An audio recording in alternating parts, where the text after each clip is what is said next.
Durante 17 noches, mi cuñada durmió entre mi esposo y yo. Pensé que estaba desequilibrada. La 17ª noche, un clic en la oscuridad me reveló la verdad y destrozó todo lo que creía saber. Durante 17 noches, mi cuñada llevaba su almohada a mi habitación y se metía en el espacio entre mi esposo y yo. Quiero que te quedes con esa frase un momento antes de que la explique, porque necesito que entiendas lo que yo pensaba que significaba antes de comprender lo que realmente significaba. Necesito que sientas lo específicamente irritante y equivocado que era, la forma en que chocaba contra cada límite que tenía, la manera en que me hacía quedarme rígida en la oscuridad, contando los minutos hasta la mañana. Porque si no sientes eso primero, no vas a entender lo que significó cuando finalmente llegó la verdad. Yo pensaba que ella quería a mi esposo. Estaba equivocada. Estaba tan completamente, catastróficamente equivocada que al pensarlo ahora, sentada en la tranquilidad de una casa que por fin es solo mía otra vez, con las ventanas abiertas y ningún sonido excepto la calle afuera. Siento algo que no es exactamente culpa ni exactamente dolor, pero contiene ambos como ingredientes. Ella no dormía entre nosotros para quitarme algo. Ella dormía entre nosotros porque algo estaba parado justo afuera de su puerta. Déjame empezar 6 semanas antes de la noche 17, porque ahí es donde realmente comienza la historia. Mi nombre es Overtales. Tengo 34 años. He estado casada con Esteban durante 6 años, y durante 5 años y medio de esos años, te habría dicho, sin dudarlo, que él era un buen hombre, estable, encantador de esa manera que la gente describe como cálida en lugar de ensayada. El tipo de hombre que recordaba cómo tomabas el café, arreglaba cosas en la casa sin que se lo pidieras, y logró que tu mamá lo quisiera en los primeros 20 minutos de conocerlo. Sé cómo suena eso ahora. Ahora sé lo que significa cuando la calidez de alguien es tan constante y tan bien dirigida, pero en ese entonces no lo sabía. Quiero ser honesta sobre eso. Mi hermano Tomás se había casado con Lucía 8 meses antes de que se mudaran con nosotros. Tomás trabajaba de noche en un centro de distribución, de 10 p.m. a 6 a.m., 4 noches a la semana, y Lucía era nueva en la ciudad, estaba entre trabajos, no tenía la red de apoyo que necesitas para sentir que un lugar es tu hogar. Cuando preguntaron si podían quedarse con nosotros mientras ahorraban para su propio lugar, dije que sí de inmediato. Lucía y yo siempre nos habíamos llevado bien. Ella era callada y observadora, de la manera a la que siempre he respondido. El tipo de persona que nota cosas sobre ti que no has dicho en voz alta. Teníamos una casa de 3 habitaciones. La tercera habitación estaba justo al cruzar el pasillo de la nuestra. Parecía sencillo. Nada de eso fue sencillo. La primera señal de alerta apareció de forma tan sutil que casi la paso por alto por completo. Fue el tercer día de Lucía en la casa. Esteban y yo estábamos cenando y ella bajó del tercer piso con una expresión en la cara que noté y luego inmediatamente traté de justificar. No era miedo, exactamente. Era algo más cauteloso que el miedo. La expresión de alguien que ha decidido, en el momento entre un piso y el siguiente, poner una cara neutral. ¿Todo bien?, pregunté. Bien, dijo ella, solo cansada. Esteban le sonrió y le preguntó qué opinaba del vecindario. Ella respondió con 2 frases y miró su plato. Me dije a mí misma que era cuestión de adaptación. Nueva ciudad, nueva casa, nueva rutina. Me repetí muchas cosas en esas primeras semanas. La primera noche que vino a mi cuarto fue un jueves, 11 días después de que ella y Tomás se mudaron. Tomás estaba en el almacén. Era poco después de la medianoche. El golpe fue suave. 3 golpecitos, de esos que das cuando no estás segura de si deberías tocar la puerta. Abrí la puerta y encontré a Lucía en el pasillo, con la almohada apretada contra el pecho, descalza y con la camiseta grande con la que dormía, con la expresión de alguien que ha estado despierta preparándose para algo. No puedo dormir, dijo. La casa hace ruidos y me sigo asustando. ¿Está bien si yo? Ella hizo un gesto vago hacia el cuarto detrás de mí. La miré. Pensé. Extraña su casa. Está en un lugar nuevo. Esto es lo que algunas personas necesitan. Por supuesto, dije. Ella entró. Puso su almohada en el centro de la cama. Se acostó entre Esteban y yo, quien apenas se movió. Me quedé acostada en la oscuridad mucho tiempo después, diciéndome que estaba bien. Era solo una noche. Ella era la esposa de mi hermano, y estaba inquieta, y esto era lo que hacía la familia. Para la 5ª noche, las explicaciones ya no eran suficientes. Para la 8ª noche, ya no me quedaban explicaciones. Solo me quedaba el resentimiento, que es lo que cargamos cuando no tenemos respuestas. El resentimiento tuvo su propia escalada, la cual quiero documentar honestamente porque es parte de la historia. Noche 5. Me dije a mí misma que ella pararía sola. No lo hizo. Noche 6. Le pregunté a Esteban en voz baja por la mañana si deberíamos decir algo. Él se encogió de hombros. Está sola. Tomás no está aquí la mayoría de las noches. Déjalo pasar. Déjalo pasar. Lo dijo como decía la mayoría de las cosas. Con calidez, con facilidad, con esa sensatez tan particular que hacía que estar en desacuerdo con él se sintiera como ser la irracional. Noche 8. Me acosté entre Lucía y la pared. Había empezado a colocarse más cerca del lado de Esteban, lo cual noté y alimentó una sospecha fea y específica de la que no me sentía orgullosa, y me quedé mirando el techo hasta las 3 de la mañana con la mandíbula apretada. Noche 10. Le dije a Esteban directamente. Ella tiene que parar. Este es nuestro cuarto. Esta es nuestra cama. Él me miró con ojos pacientes. Es la esposa de tu hermano. Está pasando por un momento difícil. ¿Qué quieres que haga?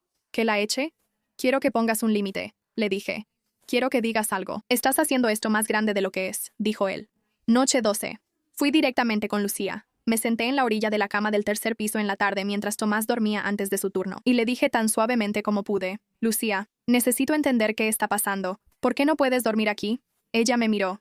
Abrió la boca, luego la cerró. Me esforzaré más, dijo finalmente. Lo siento. Esa noche tocó la puerta a la 1 de la mañana.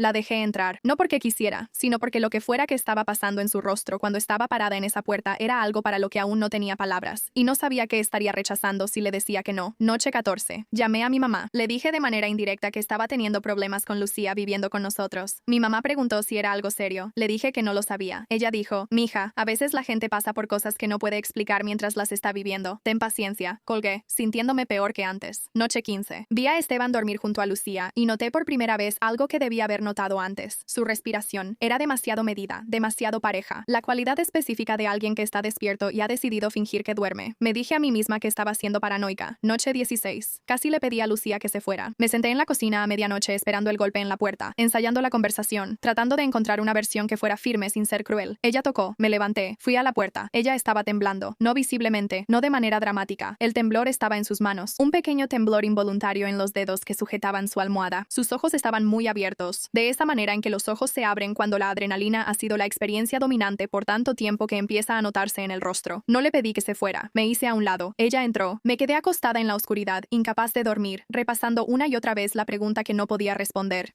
¿De qué tiene miedo? Noche 17.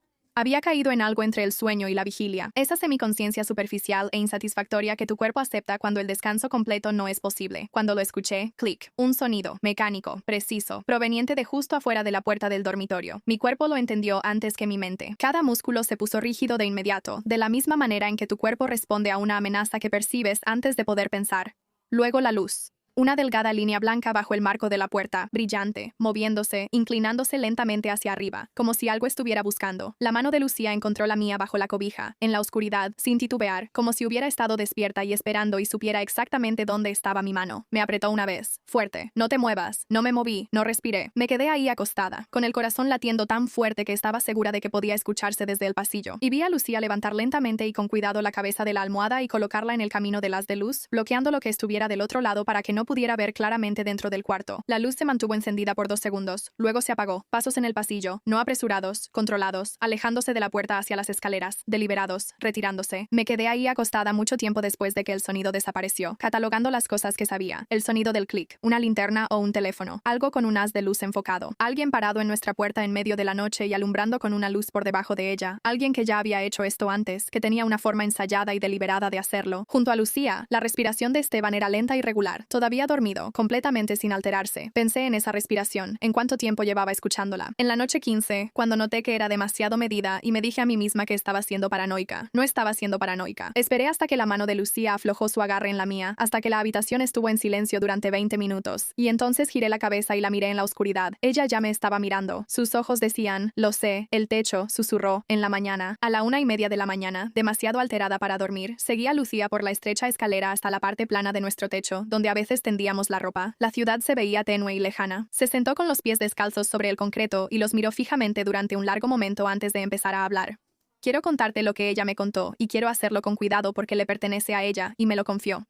Todo había comenzado antes de que ellos se mudaran. Cuando Esteban pasaba por su departamento, siempre servicial, siempre con algún motivo, pasaba para dejar algo o arreglar algo que Tomás había mencionado que necesitaba arreglar, siempre cuando Tomás estaba trabajando. Al principio era sutil, de ese tipo de sutileza que está diseñada para hacerlo. Pararse demasiado cerca, encontrar razones para estar en cualquier habitación en la que ella estuviera. Comentarios que vivían en el margen entre lo inofensivo y lo que no lo es, sobre su cabello, sobre su risa, sobre la forma en que se veía con un color en particular. El tipo específico de comentario que un hombre siempre puede afirmar que fue inocente si una mujer es lo suficientemente ingenua como para repetirlo a alguien. Me dije a mí misma que lo estaba malinterpretando, dijo ella. Su voz era plana, como la de alguien que ha ensayado una historia tantas veces que la emoción se ha desgastado de la superficie y ahora vive debajo, más profunda y más permanente. Él era tu esposo, era encantador, a todos les caía bien. ¿Quién era yo? Luego se mudaron. Los pasos comenzaron en la primera semana. Por la noche, en el tercer piso, afuera de su puerta, la perilla girando lentamente empezó a ponerle seguro. A la mañana siguiente, en el desayuno, Esteban sonrió y dijo, las casas viejas hacen ruidos extraños. Me miró directamente cuando lo dijo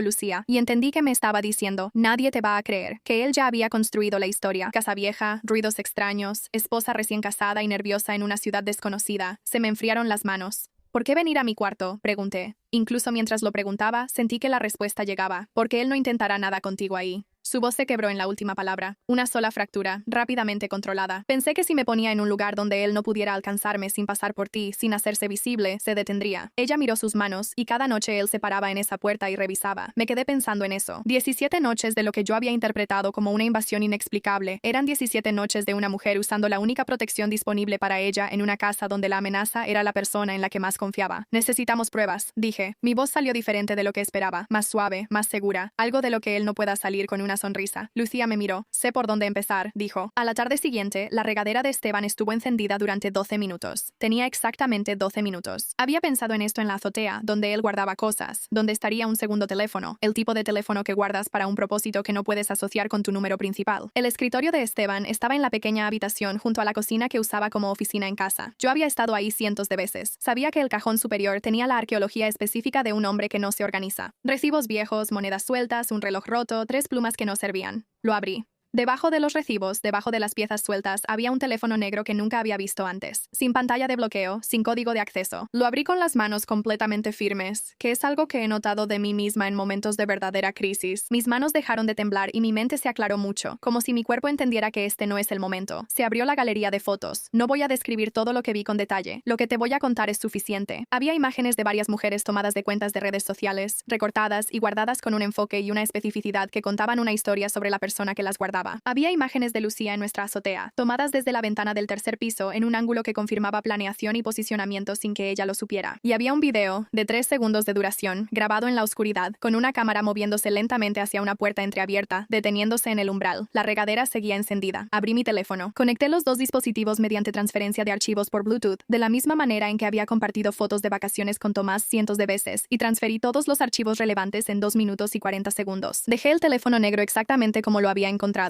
En la misma posición, con la misma orientación, los recibos encima. Cerré el cajón, salí de la oficina, fui a la cocina y preparé té. Cuando Esteban bajó 10 minutos después, recién bañado, le entregué una taza y le dije que se suponía que el clima estaría bien este fin de semana. Él sonrió y dijo que había escuchado lo mismo. El domingo llegó con todos en casa. Había pasado la noche del sábado sentada con Lucía después de que Tomás volvió de su turno. Los tres estábamos en la habitación del tercer piso con la puerta cerrada, hablando sobre lo que había en mi teléfono, lo que significaba y lo que íbamos a hacer con eso. Tomás escuchaba con el silencio enfocado y terrible de un hombre que está oyendo algo que reorganiza todo lo que creía saber sobre su vida. Me preguntó 2 veces si estaba segura. Le entregué el teléfono ambas veces. El domingo por la tarde, cuando Esteban estaba en la sala viendo la televisión y Lucía estaba arriba, entré en la habitación donde Tomás estaba sentado en la mesa de la cocina y puse mi teléfono frente a él sin decir una palabra. Observé su rostro. Primero, confusión. ¿Por qué le estaba dando mi teléfono? ¿Por qué tenía yo esa expresión? Luego empezó a deslizar la pantalla y la confusión se transformó en otra cosa. Un avance cuidadoso y controlado por lo que estaba viendo. Como cuando lees algo que necesitas comprender completamente antes de reaccionar. Cuando llegó al video, su pulgar se detuvo. Se quedó completamente quieto durante 10 segundos.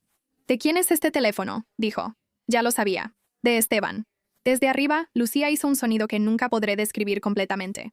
Algo entre un sollozo y alivio. El sonido de un peso que se ha llevado solo durante meses, encontrando otras manos para sostenerlo. Tomás dejó mi teléfono sobre la mesa con un cuidado extraordinario, como cuando dejas algo que podría romperse. Luego subió las escaleras. Escuché sus pasos en la escalera. Escuché la puerta. Escuché su voz, que no pude distinguir claramente, pero cuyo tono entendí. El tono de un hombre diciendo, lo siento, no lo sabía, lo siento, no lo vi, eres mi familia, y fallé en protegerte. Y escuché a Lucía llorar de esa manera plena y sin reservas en la que solo lloras cuando finalmente te sientes lo suficientemente segura para hacerlo. Me quedé en la cocina y les permití tener ese momento. Pasos pesados en las escaleras 10 minutos después. Esteban entró. Nos miró a las 3. Lucía con el brazo de Tomás alrededor de ella, mi teléfono sobre la mesa, la atmósfera específica de una habitación que ya ha llegado a su veredicto. Y su rostro hizo algo que reconocí, con la claridad enfermiza de la retrospectiva, como lo que siempre hacía cuando necesitaba manejar una situación. Se volvió agradable, suave, se acomodó en la expresión de un hombre que no tiene nada que ocultar y que está levemente desconcertado por la sugerencia de que podría tener algo. ¿Qué pasa?, dijo. Tomé mi teléfono y le mostré la pantalla. La miró exactamente el tiempo suficiente. Luego sonrió. Teléfono viejo del trabajo, dijo. No lo he tocado en años. Alguien debió haber entrado. No, dijo Tomás.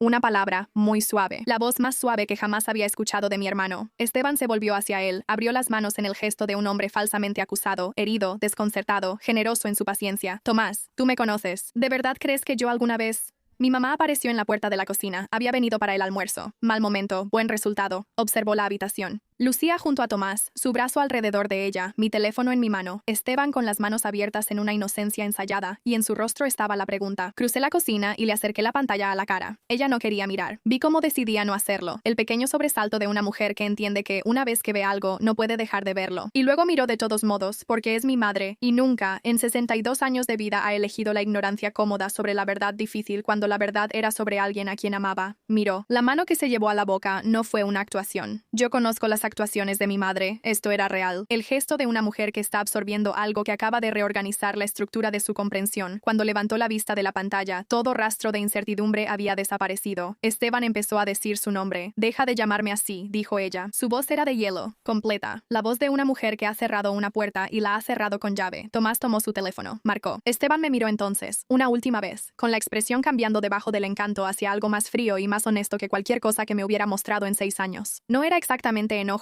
sino cálculo, evaluación. La expresión de alguien que determina qué se puede salvar todavía. No se podía salvar nada. No le quedaba nada encantador por decir. Los oficiales que respondieron eran del departamento del alguacil del condado. La primera en llegar fue la agente María Santos, con 9 años en la fuerza, quien tomó la declaración inicial de Lucía en el dormitorio del tercer piso con una minuciosidad y cuidado que me hicieron saber que entendió en los primeros 5 minutos de qué tipo de caso se trataba. La evidencia digital, los archivos que había transferido del teléfono negro al mío, fue revisada por el detective Frank O'Ose de la Unidad de Investigaciones Criminales del Condado, con 23 años en la fuerza, quien se especializaba en delitos facilitados por la tecnología. Él tomó posesión de ambos teléfonos bajo un protocolo de cadena de custodia y nos explicó a Tomás y a mí en la mesa de la cocina que los metadatos de los archivos transferidos, las marcas de tiempo, los identificadores de dispositivo, los datos de GPS incrustados en los archivos de imagen, estaban intactos y serían verificables de manera independiente. Las marcas de tiempo en las imágenes y el video coincidían con las fechas que tu cuñada ha documentado en su declaración, nos dijo, mirando las notas que había tomado de la declaración de Lucía. Eso es significativo. Nuestra abogada de la familia, Patricia Vega, JD, con 18 años de experiencia en derecho familiar y defensa penal en el condado, quien había manejado los asuntos de la herencia de mis padres durante años y a quien llamé a las 4:47 p.m. Ese domingo llegó en menos de una hora y se sentó con Lucía durante una segunda ronda de preguntas, asegurándose de que la declaración de Lucía quedara completamente documentada y con la orientación legal adecuada. Patricia fue la persona que explicó, de manera clara y sin suavizarlo, que lo que mostraban las pruebas correspondía a varios delitos penales: voyerismo, acecho, acoso criminal. El patrón que has descrito, le dijo Patricia a Lucía, sentada frente a ella en la mesa de la cocina con su libreta abierta. La escalada de comentarios a proximidad física, a intrusión nocturna, intentos de grabación. Ese es un patrón de comportamiento documentado. La evidencia digital respalda cada elemento de tu relato. Lucía se sentó con las manos apoyadas sobre la mesa y escuchó con la atención cuidadosa y agotada de alguien que ha estado esperando mucho tiempo para ser creída. Esteban fue retirado de la casa esa tarde de domingo. Una orden de protección temporal fue presentada por la oficina de Patricia el lunes por la mañana, cubriendo tanto a Lucía como a mí como partes protegidas, y fue otorgada por la jueza Carmen Delgado en el Tribunal del Condado para el martes por la tarde. Los cargos penales se presentaron en la tercera semana: voyerismo, acecho y acoso criminal. El análisis forense de ambos teléfonos realizado por la detective Ose, completado en 12 días y resumido en un informe de 31 páginas, documentó todo el alcance de lo que contenía el teléfono negro, incluyendo pruebas de que el comportamiento se había extendido más allá de nuestro hogar y más allá de Lucía. Hallazgos que ampliaron el alcance de la investigación de maneras que no detallaré aquí, porque pertenecen a los relatos de otras mujeres, no al mío. La abogada de Esteban presentó una declaración de no culpabilidad en la audiencia de imputación. Esa declaración de no culpabilidad se mantuvo durante 4 semanas. Cuando el informe forense completo fue entregado a la fiscalía como parte del descubrimiento, el abogado defensor, un hombre llamado Gerald Park, quien había tomado el caso con una confianza que visiblemente disminuyó durante el mes siguiente, se puso en contacto con Patricia Vega para buscar una resolución. Esteban se declaró culpable de 2 cargos de voyeurismo y un cargo de acoso criminal. Fue sentenciado a 22 meses, una orden de restricción de 10 años que cubre a todas las partes mencionadas, registro obligatorio y consejería obligatoria. La jueza Delgado, en sus comentarios durante la sentencia, dijo que el patrón de comportamiento documentado en el informe forense demostraba una conducta calculada, sostenida y depredadora que justificaba la sentencia completa recomendada. Yo estaba en la sala del tribunal para la sentencia. También estaba Lucía, también estaba Tomás, también estaba mi madre, quien se sentó en la segunda fila y miró al hombre que le había caído bien en su mesa durante 6 años con la expresión que usa cuando ha tomado una decisión final. Cuando todo terminó, en el pasillo fuera de la sala del tribunal, Lucía y yo nos quedamos una al lado de la otra por un momento sin hablar. Luego ella dijo: debí habértelo dicho antes. Encontraste la manera de decírmelo, respondí, cuando estuviste lista. Ella miró el piso del juzgado. Pensaste que yo quería a tu esposo. Sí, lo pensé, dije. Lo siento por eso. De todos modos me dejaste entrar, dijo ella cada noche, incluso cuando estabas enojada. Pensé en eso, en todas esas 17 noches, en el resentimiento que había cargado y en la puerta que de todos modos abrí, sobre la única noche en que había ensayado pedirle que se fuera y no lo hice, porque algo en su rostro me detuvo. Algo en ti lo sabía, dijo Lucía. No sé si eso sea cierto. Sé que estaba equivocada en casi todo. Equivocada sobre lo que ella hacía en mi habitación. Equivocada sobre lo que quería. Equivocada sobre el hombre a mi lado en la oscuridad. Pero algo me hizo abrir la puerta. 17 veces. Algo me hizo abrir la puerta. Tomás y Lucía se mudaron a su propio departamento 3 meses después de la sentencia. 2 recámaras, tercer piso de un edificio con portero y un cerrojo de seguridad que funcionaba, en un vecindario que Lucía eligió específicamente porque le gustaba la cafetería de la esquina. Me mandó una foto de la cafetería la primera mañana, la mesa junto a la ventana, la luz entrando, un capuchino que había logrado que el barista preparara perfecto porque se hizo amiga de él. Nuestro vecindario, me escribió. Tengo su número guardado en mi teléfono como algo que no voy a compartir aquí, porque algunos nombres le pertenecen a la persona que describen. Lo que sí te voy a decir es esto. Ella no entraba a mi cuarto todas las noches porque quisiera lo que había en mi cama. Ella venía porque un monstruo estaba parado justo afuera de su cuarto, y lo único que había entre ella y él era una puerta que yo seguía abriendo. Esa es la versión de la historia que llevo conmigo ahora. No el resentimiento, no las 17 noches de hacerlo mal, solo la puerta, solo el hecho de que la abrí. Hay cosas que haces bien sin saber por qué. Creo que eso es suficiente.